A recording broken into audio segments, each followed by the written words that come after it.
You've got a lot to do. Wouldn't it be nice to have a little less on your mind? Eide Bailly can take the pressure off your day-to-day accounting, taxes, data issues, and other business needs. What inspires you inspires us. This is the Art of Dental Finance and Management podcast, brought to you by Art Wiederman, CPA with Eide Bailly. Whether it's taxes and investing or planning wisely, Art is the expert to make your dental practice profitable. At Eide Bailly, what inspires you inspires us. We provide a suite of accounting and advisory services dedicated to the total care of your practice. Visit our website to access our tools and resources tailored for dentists, eidebailly.com/dentist. That's EIDEBAILLY.com/dentist. This podcast is distributed with the understanding that Art Wiederman, CPA, and Eide Bailly, LLP are not rendering legal, accounting, or other professional advice. Listeners should consult with their business advisors before acting on any of the information or opinions shared. If you have questions and or feedback, make sure to email Art over at awiederman@eidebailly.com. That's AWIEDERMAN @EIDEBAILLY.com. You can also give Art a call at 657-279-3243. Without further delay, here's your host, Dental CPA Art Wiederman. And hello, everyone, and welcome to another edition of the Art of Dental Finance and Management with Art Wiederman, CPA. I'm your host, Art Wiederman. I'm a dental division director at the CPA firm of Eide Bailly. I've been a dental CPA for 37 years. And I'm very excited to be talking to you today because, as I've mentioned to you over the last 3 years that we've done this podcast, I get to share with you some of the iconic people in dentistry. And today I have someone who qualifies under that. And I have had Dr. Anissa Holmes on my hit list to come on to the podcast, and life gets in the way, and traveling gets in the way, and schedules get in the way, but I finally have been able to get Dr. Holmes to come on, and she is amazing. Creating wow dentistry is her tagline, and this is her company, and this is what she does. And we're going to talk today about numbers. And the great thing is I've gotten to know Dr. Holmes to prepare for this podcast is she is a numbers person, which is near and dear to my heart. It's about profitability, but it's a lot more than that. We're going to talk to her. We're going to talk to her about shortcuts for increasing profitability. We're going to talk about empowering teams. Unfortunately, with someone like Dr. Holmes, we could go days, but we'll keep it to an hour, I promise. So we'll get to Dr. Holmes very shortly. I'm going to kind of cut my initial conversation short because I want more time for you to hear her. Please, again, go to our partners, Decisions in Dentistry magazine, www.decisionsindentistry.com. Amazing clinical content, 140 continuing education courses for a very reasonable one-time price. And they are amazing, and they were great through the pandemic, and you should take a look at their website and subscribe to their magazine if you do not already do that. If you are looking for a dental-specific CPA anywhere in the United States, Eide Bailly, we handle about 1,000 dentists in our practices. I'm out of Tustin, California. The rest of the Academy of Dental CPAs is my mothership, which I helped to form that group 20 years ago, www.adcpa.org. And we're going to be talking to you guys later in the year about new tax laws that are going to happen. We're going to have Mel Schwartz come on the program, and we've got a lot of other great guests and updated subjects to help you to meet your personal and business financial goals, which is my mission and my legacy as a dental CPA. Be sure to check out our new Eide Bailly podcast, Ebb and Flow, a business podcast providing inspired insight on issues and trends the middle market faces. Hear unique business stories, get answers to frequently asked and unasked questions, and understand business topics that matter to you. Available now on your favorite podcast platform.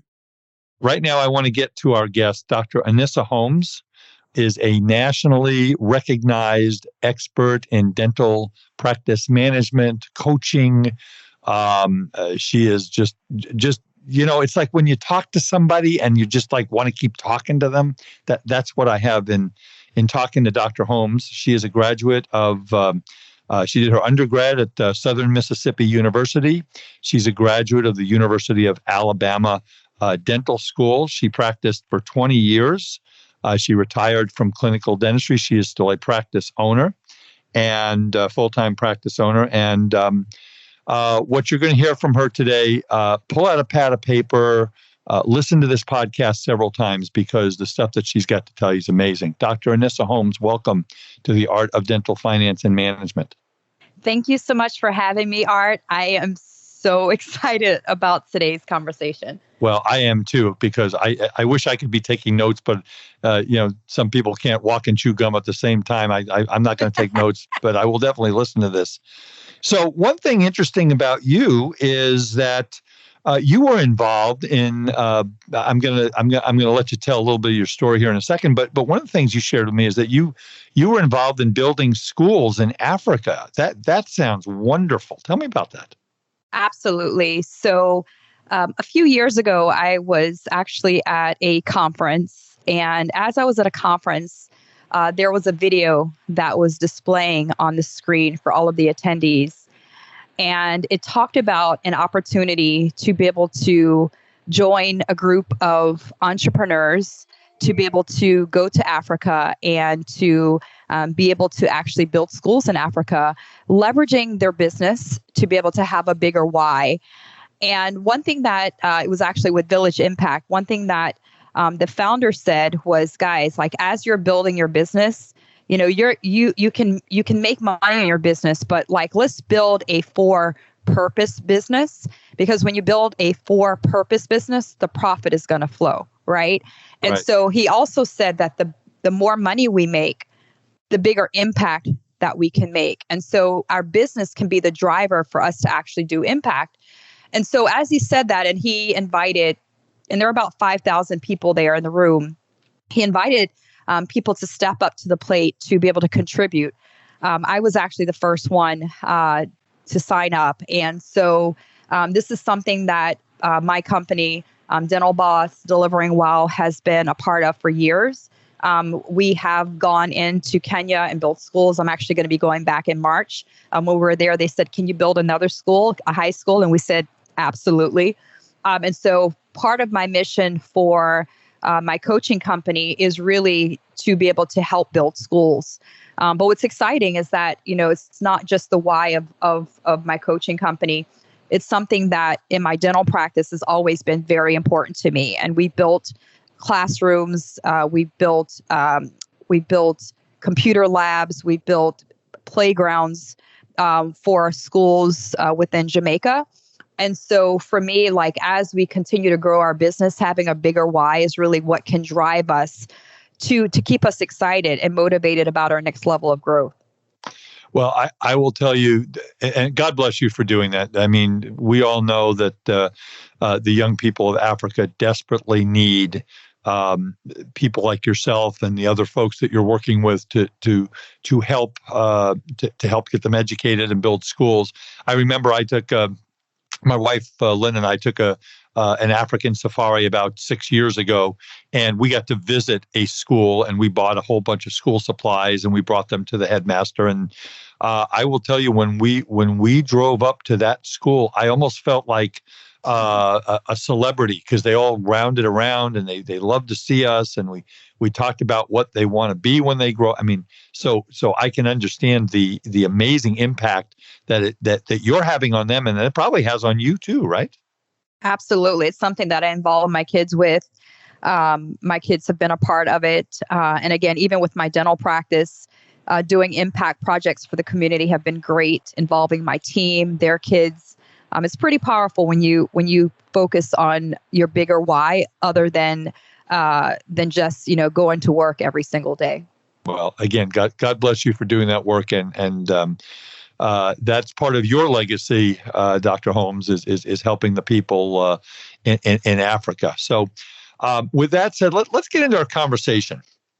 And again, as I said, I'm a numbers person. I always use the term "my life is a math problem," and in a lot of cases, it is.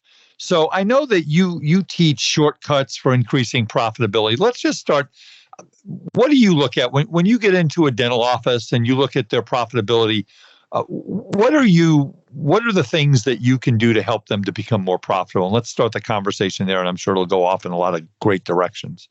Absolutely. And I'm really, really excited to share, because what is now happening when practices start learning how to focus on the right things, focusing on what they really love to do and are good at, what they start seeing, and what I start seeing as practice owners being able to, in a third quarter, once you're planning properly, be able to buy scanners cash, be able to buy a new piece of equipment, putting in new operatories, being able to have a rainy day fund. And it's really focusing on one thing at a time. But like, before we get into the strategies, and I've seen practices grow by 200%. Our practice owners come to me and they say, Anissa, I've grown 200K revenue over last year. And I'm going to share exactly how they did that. But like, for me, it's really getting back to like, why is this important? And for me, as you said before, I'm a real dentist. I practiced for 20 years clinically. I still have a dental practice that I own. This year, we actually added 2 associates. So we went from 2 to 4 associates this year for my dental practice. Wow, that's huge. It's huge. And, and the power of it is that I now have a dental practice that I own as the CEO. I have an office manager that runs as my COO. All of our team members are leaders. We have the right people, processes, and tools. And now, as a business owner, I have financial freedom. I have time freedom. My practice is serving our patients and our community hard. We're implementing new services. But on a financial side, right, this is a podcast that's really all about understanding numbers and profitability. I'm able to get a lot of passive income coming from my business, and my business continues to scale. And so what I love is how what I'm going to share allows you as a practice owner to be able to get to that point. And what I see happening is that once you start implementing what I'm going to share, you look back a year from now and you're like, oh my gosh, I've got the right people, the right processes, the right tools, communication is on, marketing is on, and we have grown by 40% in a year, or we've grown by 100%. And what's really interesting is I was talking to a doctor just last week. So within our coaching programs, the first thing that I want to do before I do anything is I want to learn about your practice and, what are your goals? But I want to look at the numbers for the last year. And I want to be able to see what were your revenues each month. I want to see what made up that revenue. And I want to be able to actually reverse engineer a process for you to grow to double. And because I've seen it, it's possible. And so I was talking to this doctor, and the interesting thing is they're not driven by money. They're this doctor, it's a husband and a wife. They are driven by serving people hard. They've got a great culture in their practice. And I remember going through this exercise, and all of a sudden, Dr. Anissa says to me, she says, Anissa, this is crazy. She said, I've always heard of people saying that they wanted to, or that they have doubled their revenue in a year. And this is not a startup. This is a seasoned practice, right? And she says, but honestly, I was never willing, like that scared me. The thought of that scared me because, and it actually made me anxious because I thought about how much harder I would have to work and how I would have to have less time with my kids. And I'm already pretty tired at the end of the day. And so I wasn't willing to do the work to be able to get that result, to be honest with you. And she said, but what you just shared with me, she's like, this is so doable. And it means that we get to eliminate so many things. We do what we love to do. And she's like, that number's crazy because it's doable. And oh my gosh, you just showed me how to double. So again, what we're going to be talking about today is like, what is that process? How can you create your circle of focus to be able to grow and scale and to be able to take care of your team, serve your patients hard, and really be able to create that practice that you went into dental school to be able to create. So I don't know if that sounds good to you. No, well, anything you say sounds good to me. It's a real easy podcast. This is what we'll call it, Dr. Holmes, Art of Dental Finance and Management, or something like that. But empowering the team. I used to be part. My audience knows that I started out as part of it was the Pacific Institute, and then it was the Pride Institute. And for you gray hairs like me, Dr. Jim Pride, Dr. Phil Whitener were the ones that ran the Pride Institute.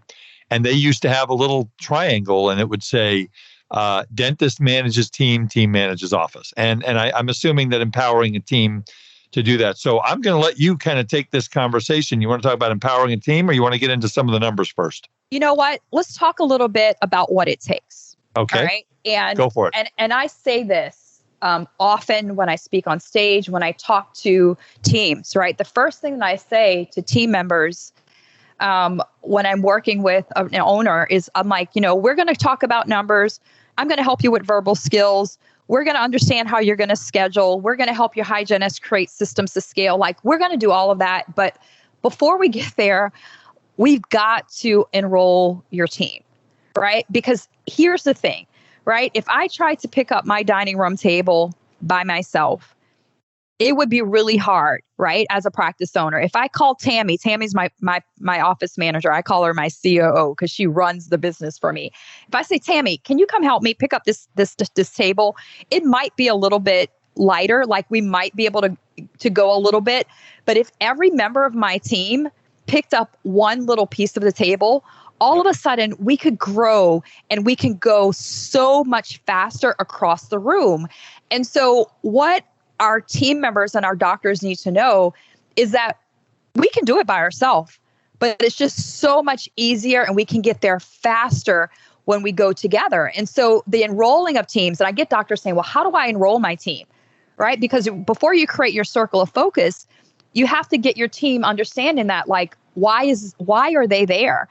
And what I often tell teams, again, when I'm lecturing, when I'm speaking at events, when I'm coaching, when I'm training, is, guys, like, how many of you want, and this is an important question, how many of you want more for your kids than you had growing up?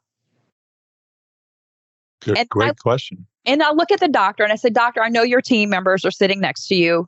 It's okay. Like, can we get permission to just be real for a minute? Like, put up your hand. Like, and they put up their hand. And I said, okay, team members, I don't care that your doctor's sitting next to you. It's okay, right? My hand is up. How many of you want more for your kids than you had growing up? And they put up their hands and they're honest and they're real. And I said, guys, we're all the same. Like, we all want the same thing, which is to be able to take care of our families. We want to be able to help our aging parents. We want to be able to put our kids in the best schools. We want to be able to create life experiences because we all only get one life. And so that's right. What I need you to understand is that this business, this dental business, like, only 4% of all businesses ever grow past $1 million in revenue. And a dental practice can do that. And so I need you to understand that, guys, when we grow this practice, and how do we do that? By serving our patients hard, by not letting things slip through the cracks, by having conversations with people because we know that the treatment is going to help them. You know what happens? Our patients are going to be served by our team, just like what you just said. And I call that the business cycle. The doctor takes care of the team serves the patients hard, the patients are raving fans, they tell more people, the business grows and the cycle continues. But I say, guys, listen, if we do this together, guess what happens? We're all going to earn more because we're all people doing the same thing. And I'm not more important than you. I'm just doing the teeth. And how many mouths are being fed in this practice? Like, think about it. We've got the doctor, the hygienist, the front office team, their partners or spouses and their kids. Like, can we all agree that the best use of the doctor's time is not, looking at supplies and ordering supplies? Like, can we all agree that they should be doing what nobody else can do? Same thing with the hygienist. And now we have enrollment of the team. And I say, okay, now that we understand that, like, we're all just people and we're all here, like, we've chosen to go into dentistry because we are healers, or we would have done something else. Like, we would have gone into law, or we would have worked at a retail store or whatever, right? We chose to go into dentistry no matter what our role is, because we are healers, whether we're on the phone, whether we are following their insurance, we're there to help them. Can we all agree? Yes. And I said, great. So now that we can all agree that we're here to serve people, what is my role? Why am I here? Like, why am I here speaking to you today? Why am I here as your coach? Why am I here training you on how to grow your practice?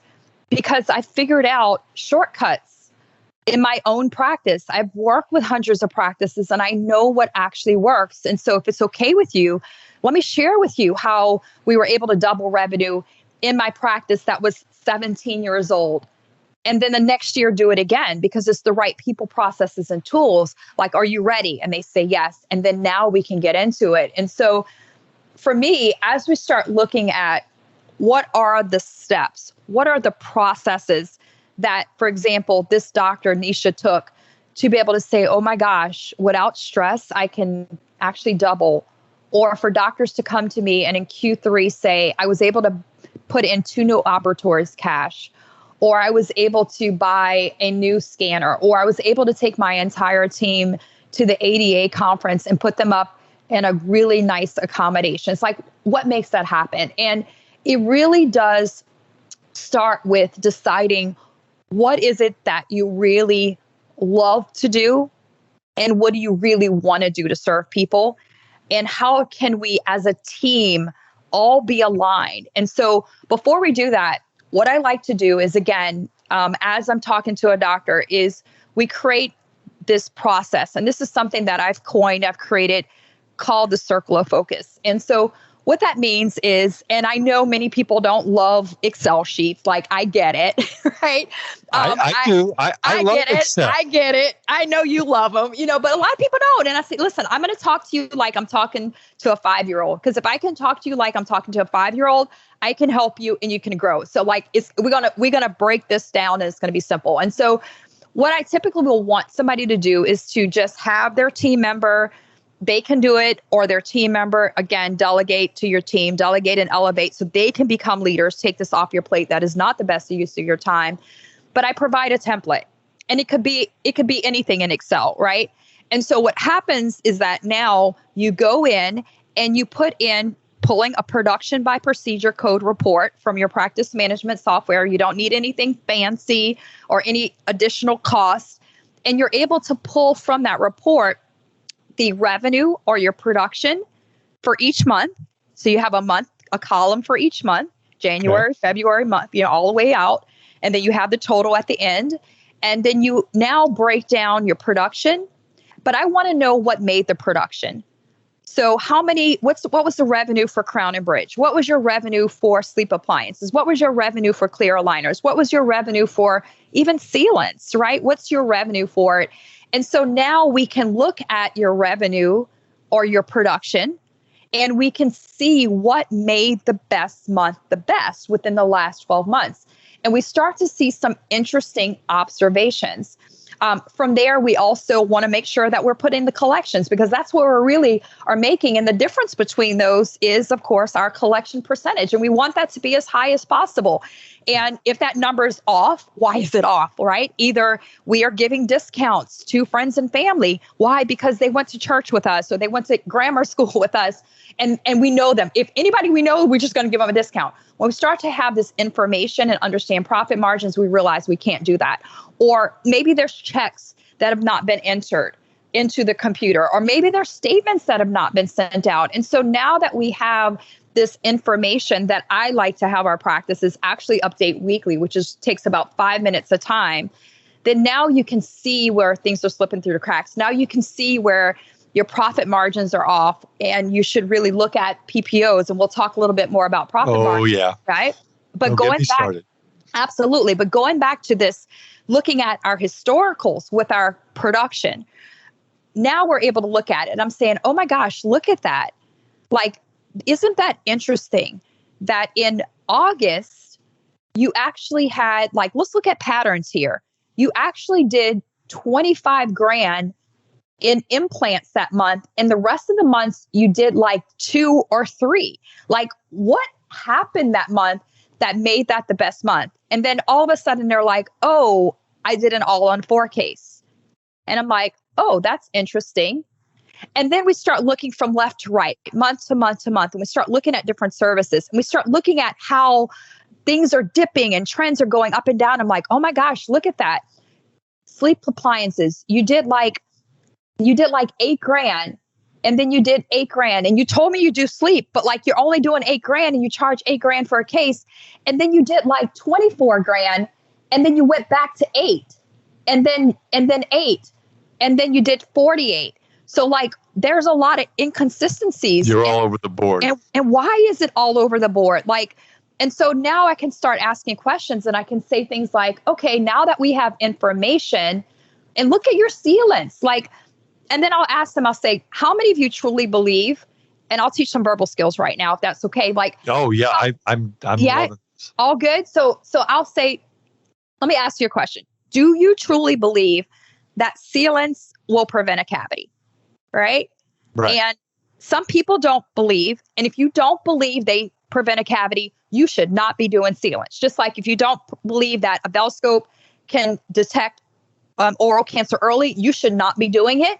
You should not do anything you don't believe in. But I am actually a true believer of sealants. When I was in dental school at Alabama, there was an instructor. His name was Dr. Filler, believe it or not, Steve Filler. Filler. You made that up. No, that is written. Look him up, Steve Filler. All right. Okay. Steve Filler in the clinic comes to me, and I'm a first-year dental student. I hadn't learned about sealants yet. And he says, Anissa, there's something we can paint on your tooth to prevent a cavity. You want us to do it? You want to learn more? I said, sure. He says, well, it's a sealant. And basically, I'm just paraphrasing, we paint it on the top of the tooth, food, bacteria, sugar can't get through, and then you'll prevent a cavity. Would you like to go ahead and do it while you're already here? And I was like, of course. Why would I not? Why would I not want to do that? Right. Why would I? I know what happens. You get a cavity, then a filling, then another filling, and then it becomes a crown, and then a root canal, and then implanted extraction. I don't want any of that stuff, right? So I'm like, yeah. So for 10 years, every time I went to get my teeth cleaned, I would go to the hygienist and I would say, check my sealants. Okay. Now, I was being the biggest hypocrite ever in my practice, because I am an adult, and I can more than likely promise you that at the University of Alabama, Dr. Filler was not trying to sell me on a sealant, right? He's an instructor. It was free. And he was an instructor at a dental school talking to an adult about a sealant. And I said yes. And I did them for 10 years, and I never talked to my patients. Why did I not do that? Why? Any idea? You didn't believe in them? I believed in them. I was doing them by myself. Okay. I didn't do it because insurance doesn't cover it. You personally, yeah. Insurance doesn't, yeah, of course. But does insurance cover it? That's a whole nother podcast. Right. So here's the thing. When I got my first business coach years and years ago, and we started looking at numbers and how numbers drive accountability, how numbers drive if your behavioral changes, how numbers drive where you are having inefficiencies and where you need to train because you and your team are not yet understanding how this can help people. All of a sudden, I'm like, oh my gosh. So she says, Anissa, you're doing 5 sealants. So let me just say this. When I started talking about sealants, things changed in my practice. And so now when I coach doctors, I'm like, let me just give you some verbal skills, okay? Because I believe in them.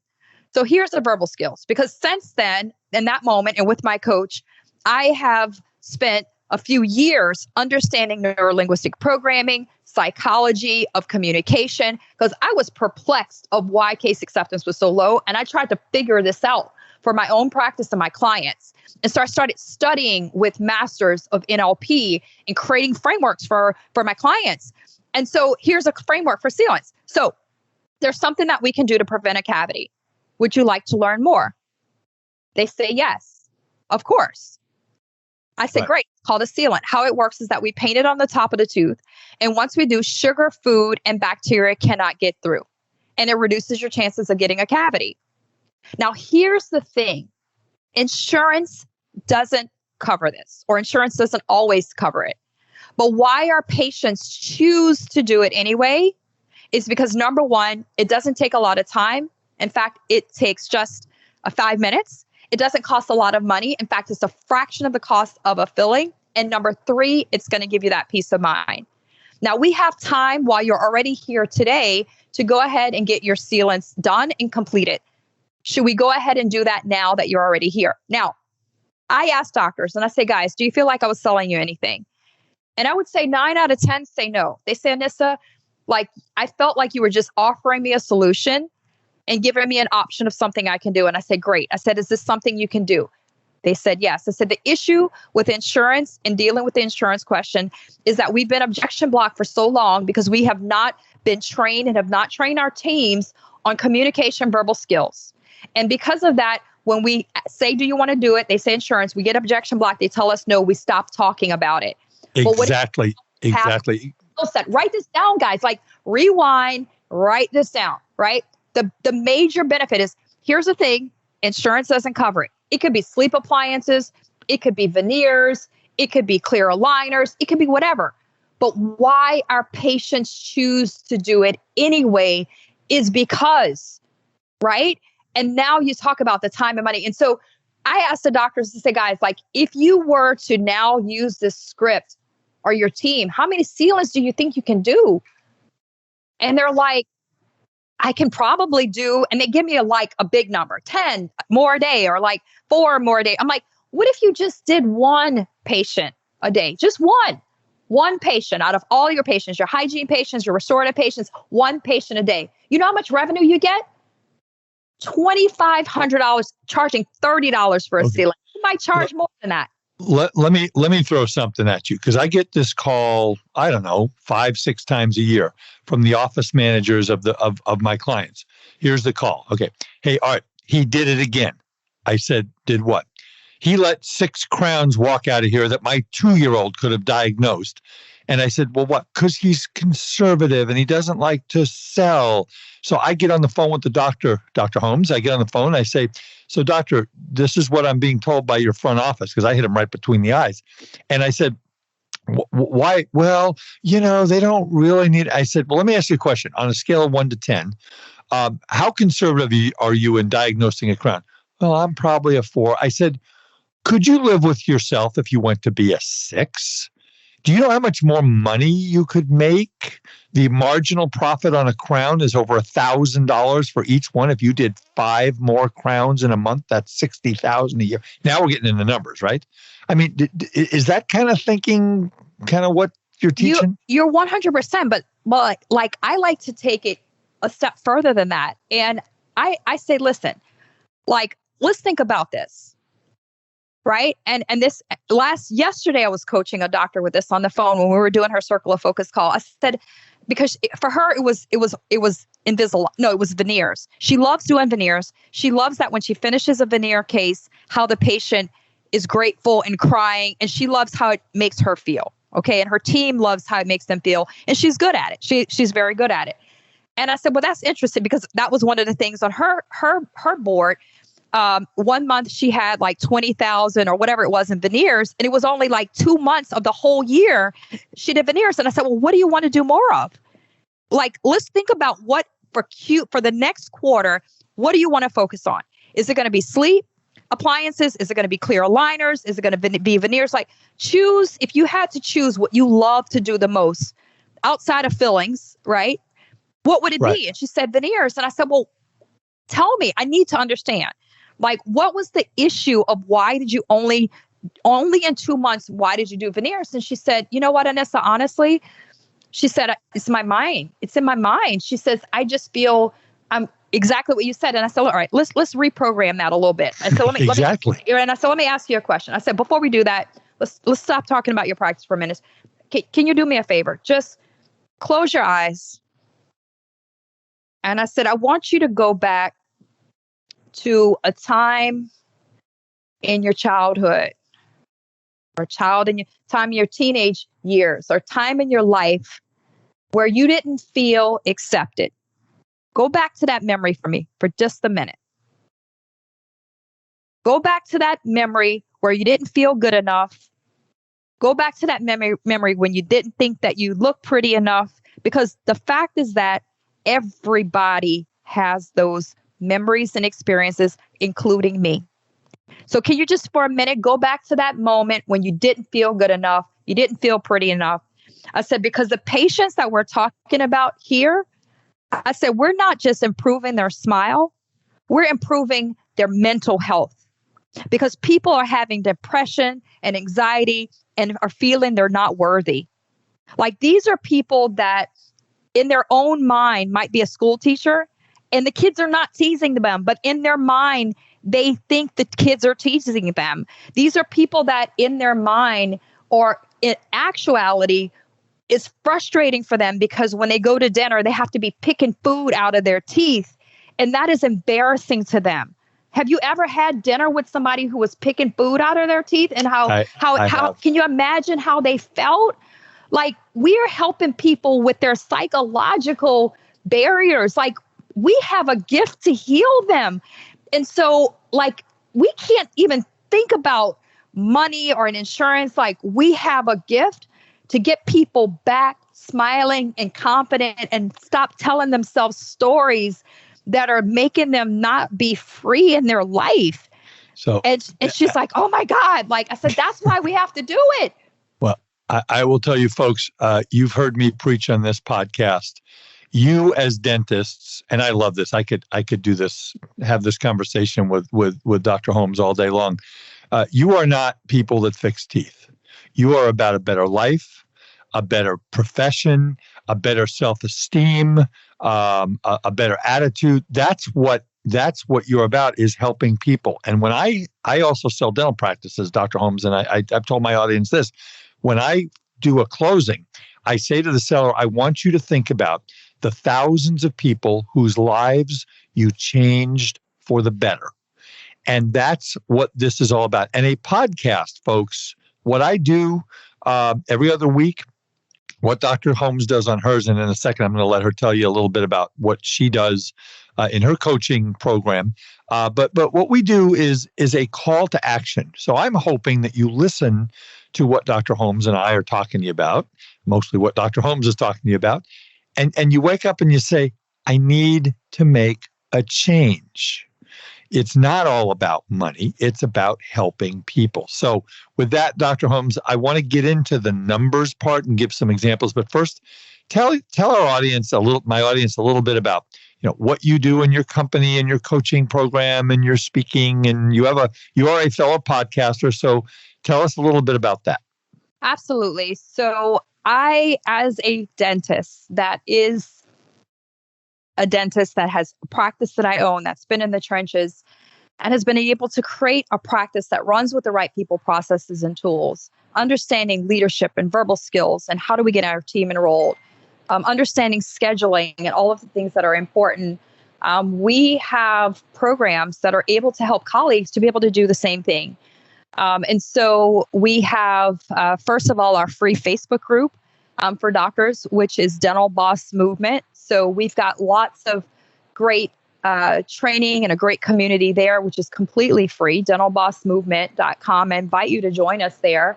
But we also have programs. So Dental Boss Academy is a 24/7 online training academy where we're helping you to understand how to be the CEO, while we're training your office manager to be the COO and to lead your team, while also training your team on scheduling and insurance and hygiene profitability, helping them understand insurance. And so that program is dentalbossacademy.com. We also have within that program a monthly startup call, a monthly marketing call, and a monthly systems call. And for people who are wanting one-on-one coaching to work with me with creating your roadmap, with training your team on Zoom calls, with having your own accountability coach and holding your hand, we have our Dental Boss Platinum coaching program. And again, to learn more about that, you can go to dentalbossacademy.com. But yeah, I mean, for me, it's really just about helping empower doctors. And so like getting back to the numbers part of it, like once we start to understand what is it like that doctor, she wanted to do veneers. And I said, okay, what if we just focus on veneers for the next quarter? Like you already are good at it. Clinically, you're competent in it. Like you don't have to do any more training. So let's start with that. And what if you started to use these verbal skills? There's something that we can do to improve your smile. There's something that we can do to be able to prevent that food from catching. Would you like to learn more? Right? And they say, yes, great. It's a veneer. And how it works is that we, within just a matter of weeks, are able to beautify your smile, have your teeth strong and beautiful. Now, here's the thing. Insurance doesn't cover it. And I was not techno-babbling, right? So we put in the verbal skills. And I said, what if now you focused on it with your marketing? What if now for the next quarter, you were going on social media and you were talking about veneers? You were talking about not a patient's name, but an experience of a patient that came in and how it changed their life. What if you started to talk about care of veneers or whatever it's going to be, right? You're becoming known. What if now you're emailing your patients? What if now every patient that came in, you were talking about it? What if the patients really understood how they were changing lives? What if you had your financial policy in place that now you have a third party financial that can now go in and approve these patients so that their lives can be changed? What if everybody went all in? Like, do you think you could do at least one patient a month? Just one. Yep. And she's like, yeah. I'm like, good, let's just do one. And what if we did one in month 2? What if we did one in month 3? You think by month 3, we'd have our systems in place? We'd now have people saying yes. We'd have more confidence because our verbal skills are on. Yes, great. What if we did 2 now for 2 months? What if we were able to now by month 5 do 3? And so you look at that, and next thing you know, you are at the point where you have significantly grown. And going back to that doctor, we spoke about sleep appliances. They have been doing training for sleep. And I said, well, what's the issue? Why are you only doing 2 cases? She says, honestly, my team needs more training. They're not that confident. They don't understand how the process works. And I said, great. So you know what we're going to do? We're going to focus on that this quarter. We're going to make sure they get the training. And literally this week, they're at an event in Vegas and they're getting that training. And now you're going to focus on your verbal skills. Do you think you could do 2 more cases? Like, let's look at rings. How many rings are you going to give out for sleep studies? Let's just track that. Because if we do 20 rings, that means you're having conversations. And if you're having conversations and you suck at the conversations, 20% are going to start treatment. And we started doing that. Well, what if you started with just 2 cases, not overshoot, 2, it's $8,000 each. What if the next month you did 3 and then 4 and then you left it at 5 for the rest of the year? They were at a point where they were making $500,000 extra in 1 year by focusing on one thing as a team. Well, and I want to encourage you, doctors, because my audience knows my story. 15 years ago, my dentist diagnosed my sleep apnea, and I didn't know what sleep apnea was. And he probably saved my life. And I've been on a CPAP, and it's the best thing I ever did. So I am a huge, huge proponent. Folks, you are going to save lives. You're going to improve lives. The marketing that you're going to get from convincing with the proper verbal skills like Dr. Holmes is talking to you about, they're going to become raving fans of yours because this is what it's all about. You're going to save people's lives. I mean, I've talked about, I'm a big football fan, Reggie White, all-pro, Hall of Fame defensive tackle for the Green Bay Packers, died in his sleep at the age of 42 or 43 because he never did anything about his sleep apnea. These are the things that you need to do.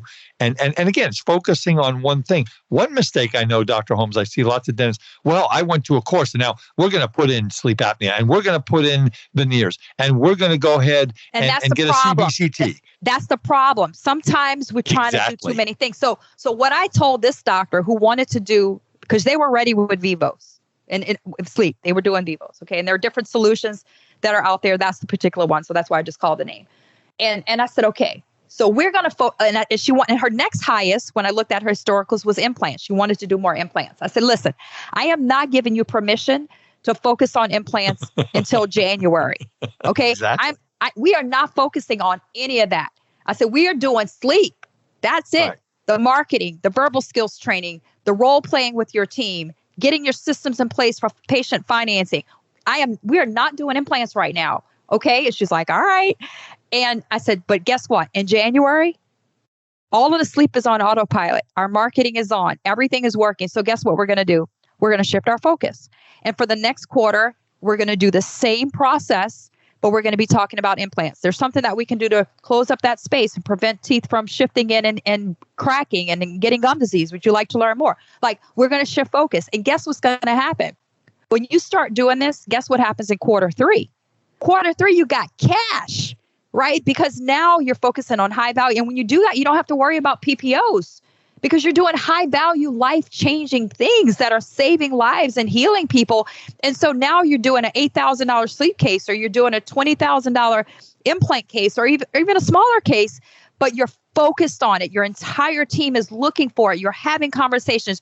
You're not being objection blocked. In third quarter, what happens is on a consistent pattern, when you use this process, you have something that you can buy cash. And I tell doctors, let's reverse engineer from now. Let's just decide from now what you're going to buy cash in quarter three, because that can be your why that's going to drive you to hold you accountable to the behaviors that you have to do to actually make that happen, to get your team trained on using whiteboards to track performance daily, right? Because we're not going to use this expenses and budget sheets on a daily basis, but how do we use a different tool? Maybe a whiteboard that's tracking the quantity of services versus the revenue on services, which is another tool that I like to have practices use to be able to accompany it, right? So I am required by law to talk numbers on this podcast, or they kick me off the air. So give us a couple of examples of, I know you and I were talking the other day about, profitability on procedures. You look at those things too. Yeah. What are you doing with the numbers? Give some specific examples of what you're doing with the numbers. And I understand, focusing on the sleep apnea, focusing on veneers, and that's going to grow the top line. But how do we get the bottom line to grow? What are the things that you're looking at? This is so exciting. So one thing that I often ask people is, do you know how much you actually make when you do a procedure, right? And before I do that, I typically tell a little story about when I was like 7 years old and I wanted to buy a Rainbow Bright doll. And so I love reverse engineering. That's just how my mind works. I believe that we can do everything we want. And the question is not, I can't, but how can I? And so I said, I'm going to get a doll. How can I get a doll? I'm going to have a lemonade stand. So I go to my mom. I'm like, Mom, I want to have a lemonade stand. She's like, great. I live in New Orleans. We go to Winn-Dixie. We are shopping Friday night. We get the lemons and the cups and the ice, walking down the aisles. Saturday morning, I knock on all of the doors in the neighborhood. And I'm like, hi, I'm Anissa. I live around the corner. And I'm going to be having a lemonade stand. I live at 7140 Yorktown Drive. If you can come at 12 o'clock, I want to buy a Rainbow Bright doll, right? Now, 12 o'clock comes and there's a line down the block and my lemonade sells out. Okay. So I'm excited, like, cause I'm about to get my doll, right? So I'm like, Mom, I'm so excited. Like I made $17.58. I'm getting my doll. And my mom was like, Anissa, I am so proud of you. Like you created a great product. Like people drank it. Your marketing was good. People came and you had great systems, like everything was on. But what I need you to understand is you did not make $17 today. What you made today was $2.58. Right? Wait, what? Mom, I got $17.58. That's not fair. No, but that's the truth. I'm calling Child Protective Services. You're taking my money away from me. Because the cups and the ice and the lemons, that's what it costs you. That's what it takes to be able to get the money, the $2.58. And so inside of a dental practice, we need to understand what we're really making, and what we're putting in the bank is not what we're making. And so I think what they need to do is I think they need to put in an accounting course for 7-year-olds. Don't you think? Oh my gosh. Like it's the same thing, right? So I'm like, all right, so can you just tell me how much, not what you're putting in the bank, because that is like lemonade money. Like, can you just do you know how much you're really making? And the answer most times is absolutely not. So one of the other exercises that I love to do with the owner, and interestingly, when we do in-person workshops for doctors and team leads, I like to do it with the team as well. I need them to understand this, and I need them to understand the lemonade story, the lemonade principle, if you will. I just named that just now. I'm going to be using that again. Lemonade principle is that when we have a dental procedure, let's just take an account fillings. Okay. what does it take to do a filling? Well, first of all, we've got our fixed expenses, okay? So we've got our rent, we've got our phone bill, we've got our power bill, we've got our water bill, we've got our internet, right? We've got all of those expenses that whether we go to work or not, we've got those things to take care of, okay? So we've got that. And we've got our team costs, right? So let's not include our office manager, our hygienist on this example. We're going to talk about a filling, okay? So we've got our office manager, maybe a front office. We've got a dental assistant, right? So these are our support team. So let's put in the total cost of all of our expenses for the month. We're going to divide that by the number of weeks that we work, the number of hours that we work. And so you're going to get a cost per hour of those expenses. You're going to add up your team costs for those team members, again, excluding your hygienist for this example. We're talking about fillings. And I want you to divide that again by the number of weeks and the number of hours so that now you have your fixed expenses and you have your team costs per hour. Now, let's go to a filling. And let's think about how many materials we use for a filling. People don't think about this, but we've got cups, we've got mouthwash, we've got a needle, we've got adhesive, we've got burrs, we've got floss threaders, we've got polishing paste. Like there's about 22, 25 different things that we use. And so when we start breaking that down, and interestingly, again, I'm a little bit of a nerdy geek. I wrote this down in a template for our owners, and they're able to see how is it packaged? How many uses per package? How many patient uses per package? Now, what's the cost per patient? And so when we look at this, what happens is that a lot of doctors, by the time you add up, maybe it takes you a half an hour to do the filling. So you take that other cost, you divide it by half, right? And then you add in the actual cost of your supplies. What most practice owners tell me on average is that it's costing them between $100 and $110 in expenses to do a filling. Okay. Now, the next question that I asked is, okay, and they do it for their own numbers. So when we do it in an exercise, I say, write your own numbers down in terms of your team costs. So it's going to fluctuate depending on how much you're paying your team and like your rent and all that stuff. And I said, okay, now what I want you to tell me now is how much do you get paid for a filling? Okay. Now, a lot of them are like, oh, our fee is $250, but insurance. I'm like, okay, forget insurance. I need to know how much you're getting for the filling. Like I can charge $5,000 for a filling if I want. That is Disney World. Like I'm never going to get that. So like, let's just be real and put your real, can we be real for a minute? Write down how much you really get. And all of a sudden they get quiet. And they're like, because I'm taking a holy crap.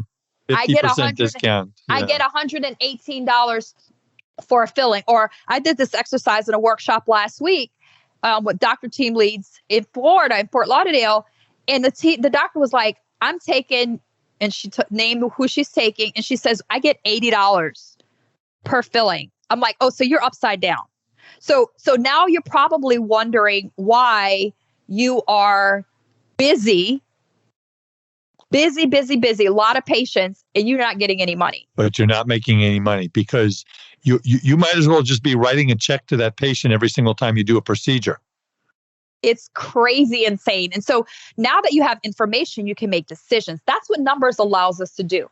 It allows us to see, again, behavioral changes. It allows us to make decisions. Because in this decision, you can say, do I want to take these PPOs? I can't take these anymore. Or you can say, you know what? I'm going to take this PPO. I'm getting $23 per filling.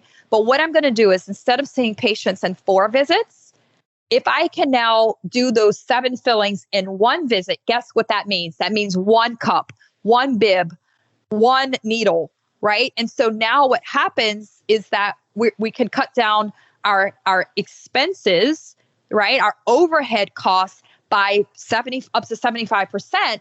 And now we have more profit. And so now we understand how we have to schedule. It's based on data. And also talking about the way to schedule and the way to be more profitable, I would hope that you would believe in this is, it's much more profitable to do 2 or 3 or 4 units at the same time than to do just 1, right? Absolutely. Absolutely. So, because when you're sitting there prepping crowns, okay, Dr. Holmes, you're a dentist. How long does it take you to prep 1 crown versus prepping 4? Not that much longer. And the real time that comes in there, as we all know, is taking the scan. or, preparing, doing the pre-scan or the post-scan, or if you're still doing impressions, taking the impressions, right? So if you're able to, again, prep, that's going to add some time, but now it's the chair time for the scans, right? Over 4 visits, or the time waiting for the patient to be numb, right? So if we're able to do more per visit, again, that way we're able to also increase our profitability. And you also know, as a dentist, I don't have to tell you this, is that you're going ahead, and if you don't have enough treatment rooms, you go ahead and do the prep, and then you're waiting for everything to be done. And if you don't have another treatment room that you can go to and do the same thing for the next 15 or 20 minutes, you're losing money. So doctors, I can't afford to add a 5th treatment room. I can't afford to add a 4th treatment. You need to, because that's how we scale, right?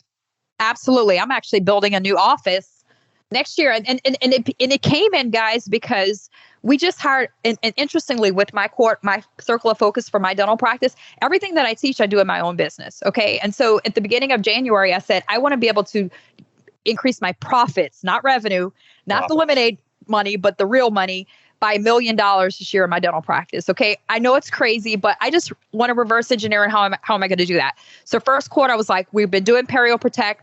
We're really going to focus on it. Second quarter, we're going to put in lasers. Third quarter, we're going to put in sleep. And so second quarter, we bought lasers. I flew Elaine RDH in, and she trained my team. Third quarter, my team's now training in Vivos. We're going to be doing some stuff with Sleep Group Solutions to get the pharyngometer.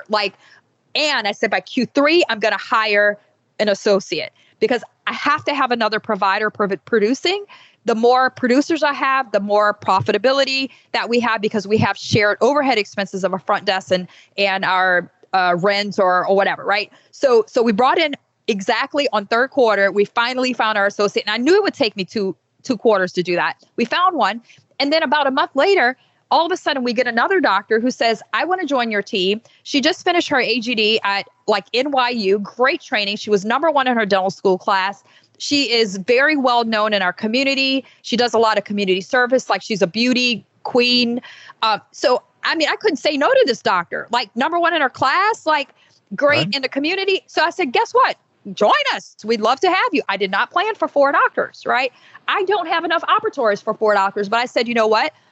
We're going to make this work. And we have. And so now, guess what? We're building a new office next year. We're not going to have 2 locations. I'm going to have 1, because I want to share those expenses with 1. That's just my experience. That works for me. But yeah, the more providers that we have, whether it's going to be doctors or hygienists, doctor owners as the CEOs, this allows you to be able to scale your profits significantly, and allows you to be able to have more wealth, and to be able to have your time back, because you do have other providers that are there working. That does allow you to be able to choose when you work, or even if you want to work in the practice.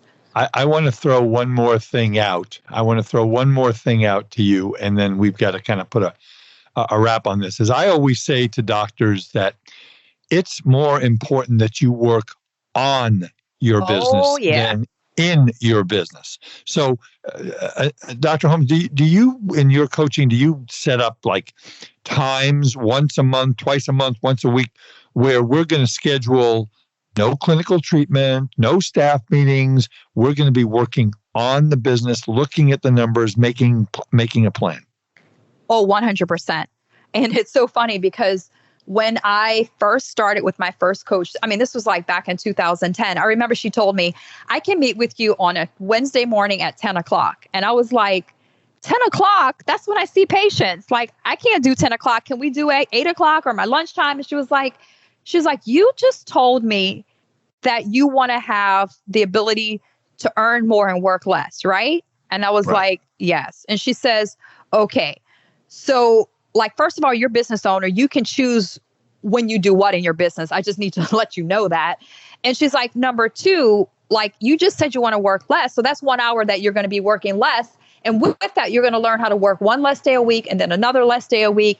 And I was like, oh my gosh. And so 100% what we do in my practice and what we do in our coaching programs is every Thursday at 1 p.m. Eastern, we do training. Every Thursday. And we're training on the business side of dentistry. We're getting the team enrolled. We're making sure we have accountability tools, and the teams are understanding how to be able to implement the whiteboards and scorecards and all of these tools But then we have training on Tuesdays. And on Tuesdays, we have calls that are on the first week of the month is leadership. The second is case acceptance. The third one is we're working with the office managers on how to lead the business, and we're working with the schedulers, right? So the practices that are in my programs, that are in our coaching program, we do have our online academy, but in our coaching program, they're training. They don't train the fourth week of the month, but they're training twice a week, the first, second, and third week of the month. Now, what does that mean for them? That means for them that at the end of the year, the doctor's typically going from working 5 days a week to 3 days a week. That means at the end of that first year, they're in a place, they've got the right people, processes, and tools. The verbal skills are on, the marketing is on, the team are leaders. They're ready to hire an associate, right? So the thing is that we've got to put in the work on the front end so that we can benefit for the rest of our careers in our practice. Too many people are like, oh, well, I'll do it one day, someday. We cannot afford to miss out on the opportunity of growth that can happen if we take action now. Well, that is incredible. And I wish we had another 5 hours to do this. I really do, because I love this kind of conversation. And folks, if you do not feel that that your practice is going right, something is not right, I would go take a look at Dr. Holmes' website. What's your website? Right. So you can go to dentalbossacademy.com. And guys, like, I am super approachable. So you can even find me on Facebook, Anissa Broussard Holmes. Send me a message. Like, I'm committed to working with colleagues. Like, this is my calling and this is my passion. And this is why I've chosen to retire from my practice, even though I have it, because I love empowering. I love hearing the stories. We fly teams out to practices every month, and we get 2 or 3 stories every month of practice owners that are saying, oh my gosh, I got my life back. I'm able to do things with my family. Like, it's super empowering. And so reach out to me. I'm here for you. Again, we've got our Facebook group, dentalbossmovement.com. But there's no reason for you to be able to struggle. There's always somebody there that can help you.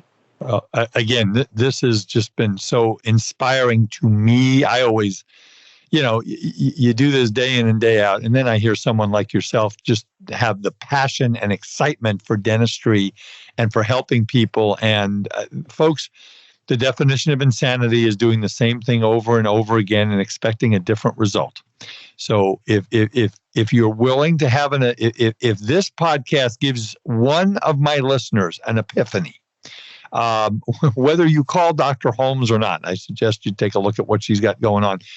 If it gives you an epiphany, then I've done my job, because I want you to do better. You work so freaking hard, and you've got insurance companies beating on you and trying to cut your profitability by 40, 50%, and it doesn't have to be that way. I've got clients that are fee for service, and I've got clients that are focusing on the right things, and they're making a really good income.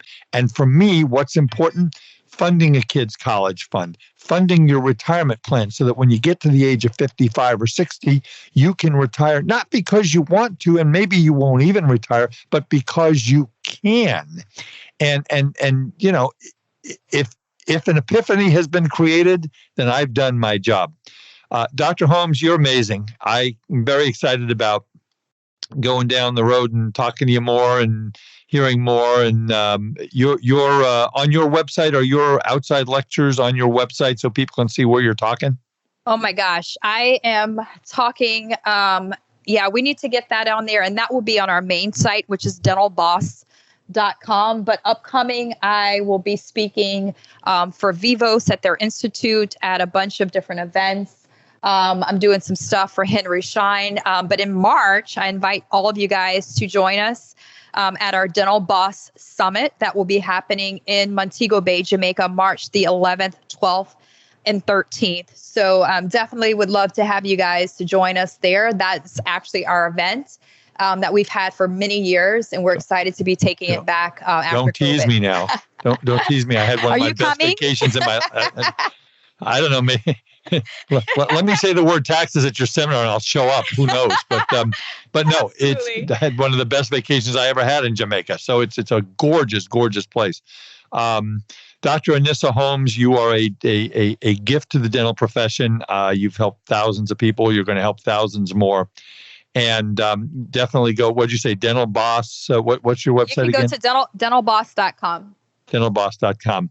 Hang with me as I take the podcast out. And again, thank you so much for all your valuable insight and using your valuable time to talk to our thousands of listeners. We really, really appreciate it. And folks, if you want to, again, check out our Decisions in Dentistry partner, www.decisionsinDentistry.com.